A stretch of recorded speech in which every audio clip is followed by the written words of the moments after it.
Hello, Rise Up Visionaries. I'm Susan May, and I'm here to guide you on a path to feeling connected, calm, and confident. Okay, so today's live subject is about this quote. A goal without a plan is just a wish. And I want to talk about what that means and how it also might make you feel, how it might bring up some feelings that are a little uncomfortable or unwanted. So I think the word goal can really be triggering for some people. Goals feel big and heavy sometimes. They're things we set once a year at the new year. So goal may feel good to some people, may not feel good to some people. Same thing with plans. Maybe plans seems like obligation and responsibility and adulthood, or maybe you're just overwhelmed with so many things to do. And so this quote may rub you a little bit the wrong way. And I want you also to notice that I changed my intro to that I'm a guide to helping you feel a certain way.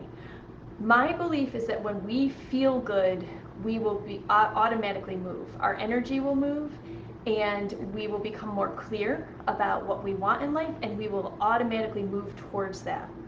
Okay, so that's why I'm also focusing on how does that quote make you feel? Because if it doesn't make you feel good, it's not going to help you move. It's not going to help you get into action. Okay, so this quote is the quote I chose for my Rise Up community this month. Every month I make a calendar for them so they can see when we're Zooming, what we're focusing on for the month, what they can expect. And our theme for this month is community building, because I really wanted to focus on that. I know that a lot of people in the world are wanting to focus on that because we feel that need to connect with like-minded people, to feel supported and accepted and seen. And when we feel those things, we feel good and our lives just feel better.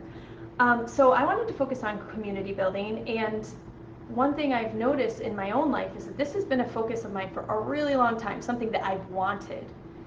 But just because you want something doesn't mean that it happens. Like, we have to do things to make it happen. And I have realized this many times since becoming a mother. And what I've noticed is that oftentimes we feel that we don't have enough time or enough energy, or we're so busy, or we're tired. And there's all sorts of reasons that we come up with that we cannot do the thing, whatever the thing is. When in reality, what we need to do is pick a small thing and do it. Invite a friend over for a play date one week. Bring soup to a sick friend. Watch someone's cat. These are things that build community. They're not complicated and they're not hard, but they do require us to prioritize them, okay? So we need a plan. If we don't plan, we won't do the thing, okay? And so that's why I wanted to focus on it in my community, so that I was making sure that I'm doing the things to nurture that in the community that we're building, our Rise Up community. So that's example number one of this quote. If I didn't have a plan in place to nurture this, then it won't happen. Example number two. All of us medical freedom advocates want a more compassionate, a more free, and a more just world. But this goal feels really, really big and overwhelming, okay? So, like, what plan can we put into place that addresses this goal? So I'm gonna go on to example number three, because they're related. So instead of thinking of something so big and overwhelming, I want you to get small, okay? So for me, that means thinking about myself and my family, specifically my kids, who I am in charge of every day, because we homeschool and we're together a lot, and so I am the leader. I need to model for them what I believe. So I model the above, the more compassionate, the more free, the more just world, with my children every day through the choices that we make together. So yesterday, my big kids were going to go play D&D with friends, and I had to get Carter to therapy. Meanwhile, Carter decided to wake up at 3:30 in the morning, Wednesday morning, and was awake from 3:30 until 6. So I got up out of bed a little after 8 because I was exhausted, and I had less than 2 hours to get us out of the house by 10.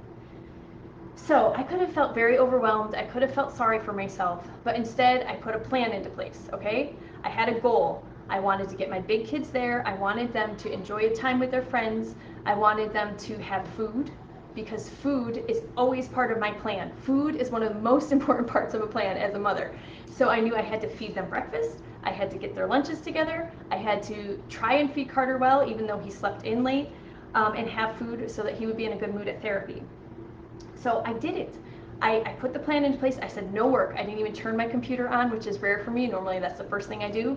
I focused on starting the oven, getting bacon, packing up the bags. We were out exactly at 10, which was my goal.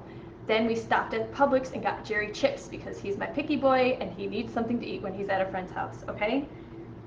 So that was my plan and it worked. When you have a plan, then you are moved to action, okay? But this also feeds into that bigger idea of the more compassionate, free, just world. How we have chosen to raise our children, that we unschool them, that they have input into what they get to do in their everyday lives, that we listen to them. This is building the more compassionate, free, just world. And sometimes we forget that. We forget that our small choices are doing these things, okay? I have a theory that currently many of us are resisting this busyness. A few of my emails a few weeks ago were about this idea of, are we human beings or human doings? And right now, a lot of people are like, we're not human doings, slow down, like just be, breathe, be in the moment. All of those things are good. I am not saying they're not good, okay?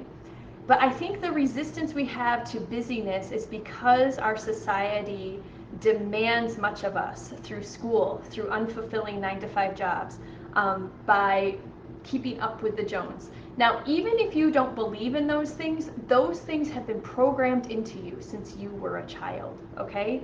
So that's something you need to understand, that even if you consciously think you don't agree with something, if it's in your subconscious, it's still influencing your behavior and it's influencing how you feel about things.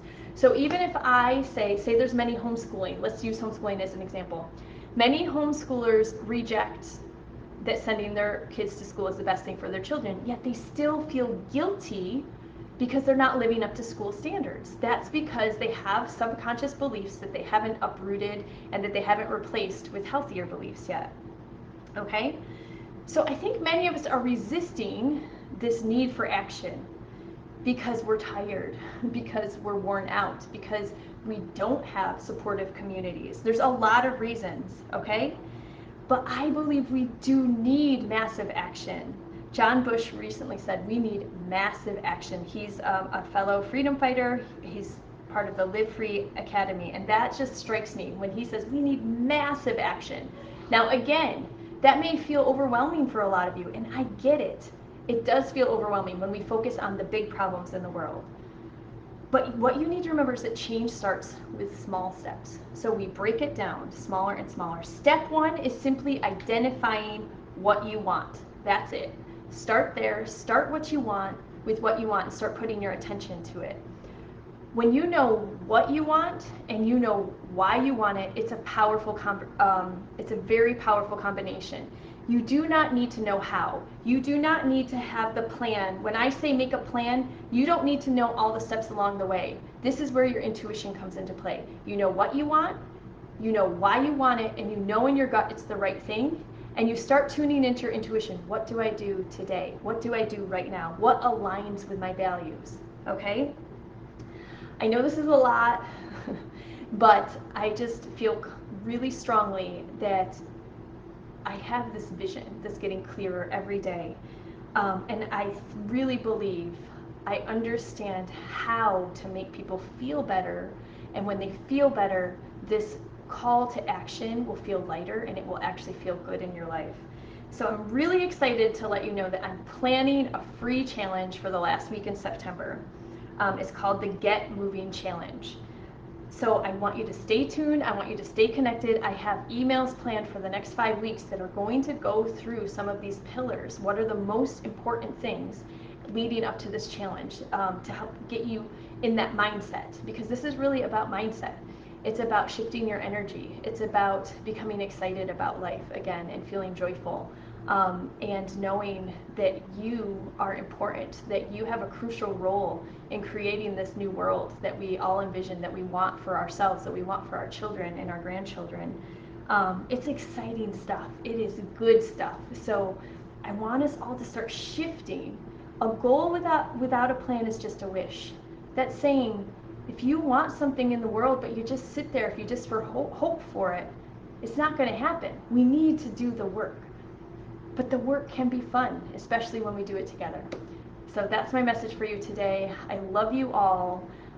Please stay connected with me. Stay tuned in. I'm going to try to go live every week. Thursday is my new day, I think. My emails go out on Wednesday, so I will drop a link in the comments for you to sign up for my newsletter if you don't get that already. Remember, be bold, be brave, be you, because who else is there to be? I love you all, and I will see you again very soon. Bye.